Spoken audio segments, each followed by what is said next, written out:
प्यारे साथियों नमस्कार। मैं संदीप तिवारी आप सभी का engineer Sandeep Tiwari YouTube channel में बहुत बहुत स्वागत करता हूं। साथियों आज का हमारा टॉपिक है वस्तु की स्थिति के आधार पर गोलीय दर्पण से प्रतिबिंब का बनना, जो आरआरबी, एएलपी और एनटीपीसी प्रतियोगी परीक्षा के लिए महत्वपूर्ण है।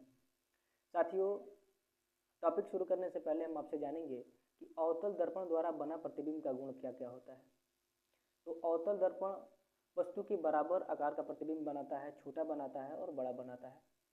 सीधा उल्टा दोनों, वास्तविक आभासी दोनों प्रतिबिंब बनाता है। तो चलिए दोस्त हम कुछ केस समझते हैं। पहला केस है जब वस्तु P और F के मध्य हो। दूसरा केस है जब वस्तु F यानी फोकस पर हो। तीसरा केस है आपका जब वस्तु C और F के बीच हो। चौथा केस है आपका जब वस्तु C पर हो। और पांचवा केस है जब वस्तु अनंत और C के मध्य हो। और छठा केस है जब वस्तु अनंत पर हो।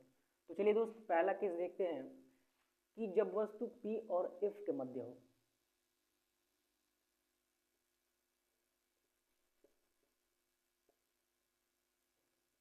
तो प्रतिबिंब कैसा बनेगा?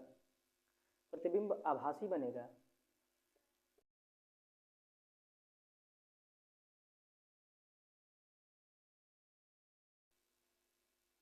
दर्पण के पीछे प्रतिबिंब बनेगा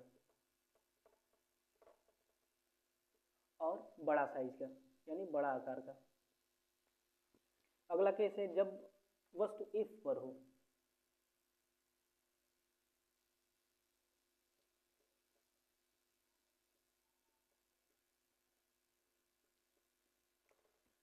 तो जब वस्तु F पर हो तो प्रतिबिंब अनंत पर बनता है और वास्तविक बनता है। वास्तविक प्रतिबिंब उल्टा होता है और बहुत बड़ा आकार का।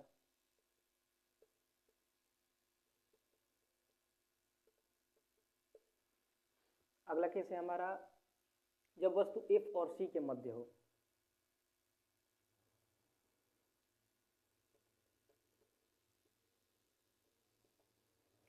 दोस्त प्रतिबिंब C के बाद बनेगा, यानी C के बाद वास्तविक उल्टा और बड़ा आकार।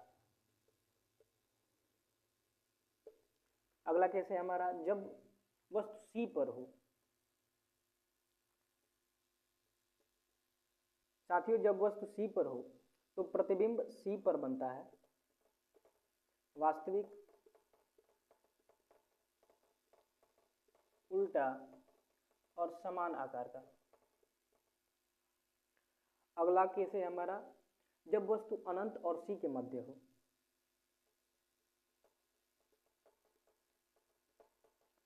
प्रतिबिंब C के बाद कहीं अनंत की ओर, C के बाद वास्तविक प्रतिबिंब